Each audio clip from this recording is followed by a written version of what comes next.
বিতর্ক আর ব্যর্থতার এক মঞ্চে পরিণত হয়েছিল বাংলাদেশ প্রিমিয়ার লিগের একাদশ আসর। মাঠের ক্রিকেটের উত্তেজনা ও প্রতিযোগিতার কিছুটা ছন্দ থাকলেও মাঠের বাইরের অগোছালো আয়োজন, টিকিট কেলেঙ্কারি, খেলোয়াড়দের অর্থ না দেওয়া এবং ফ্র্যাঞ্চাইজি মালিকদের অপেশাদার আচরণ পুরো টুর্নামেন্টকে করেছিল কলঙ্কিত। তাই তো এবার বিসিবি চাইছে টুর্নামেন্টটিকে নতুনভাবে ঢেলে সাজাতে। বিসিবি সভাপতির দায়িত্ব নেওয়ার পর থেকেই দেশের ক্রিকেটকে ঢেলে সাজাতে দৌড়ঝাঁপ চালিয়ে যাচ্ছেন আমিনুল ইসলাম বুলবুল। যে ধারাবাহিকতায় সোমবার বিসিবিতে বিপিএল নিয়ে দীর্ঘ সভা শেষে টুর্নামেন্টটিকে নতুনভাবে ঢেলে সাজানোর কথা। সেই অনুযায়ী এবার ইতিহাস গড়তে চলেছে বিপিএলের দ্বাদশ আসর। প্রথমবারের মতো যুক্ত হচ্ছে বিদেশি franchise. Original product, best service and best offer. Your right choice, Transcom Digital.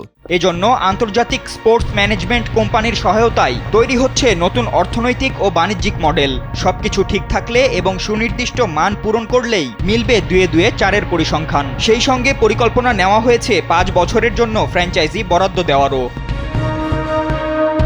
এছাড়া এতদিন ধরে বিসিবির অভ্যন্তরীণ কর্মকর্তারাই বিপিএল পরিচালনার দায়িত্ব পালন করতেন। তবে এবার ভিন্ন পথে হাঁটছে বোর্ড। বিপিএল কমিটিতে বাইরের বিশেষজ্ঞদেরও অন্তর্ভুক্ত করা হবে বলে জানিয়েছেন সভাপতি আমিনুল। তিনি বলেন, স্বচ্ছতা ও কার্যকারিতা বাড়াতে এমন সিদ্ধান্ত নেওয়া হয়েছে, যাতে করে বিপিএল আন্তর্জাতিক মানে পৌঁছাতে পারে।